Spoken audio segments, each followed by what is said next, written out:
Welcome friends, আজকে আপনাদের দেখাবো ইন্টেরিয়ালের পিউ আপনারা কিভাবে মিক্সিং করবেন সেটা আপনাদের আমি দেখাবো। যেই ইন্টেরিয়ালের পিউর মধ্যে 800 ml পিউ থাকে আর 200 ml হার্ডনার থাকে, এই দুটো জিনিস থাকে।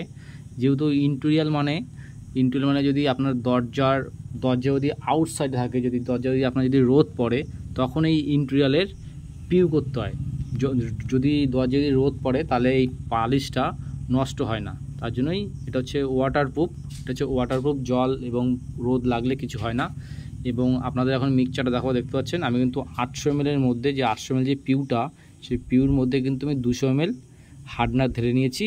আর পিউ থিনার ঢেলে নিতে হবে আপনাদের 200 ml। দেখতে পাচ্ছেন আপনাদের হার্ডনারের বোতলেই মেপে নেবেন 200 ml। এই থিনারটা দিয়ে ভালো করে মিক্সিং করে নিতে হবে।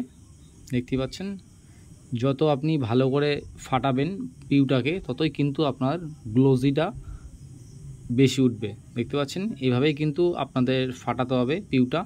যত আপনি মিক্সচারটা ভালো সুন্দর করবেন ততই কিন্তু পিউর গ্লোজিটা সুন্দর উঠবে। দেখতে পাচ্ছেন কিভাবে ফাটানো হচ্ছে।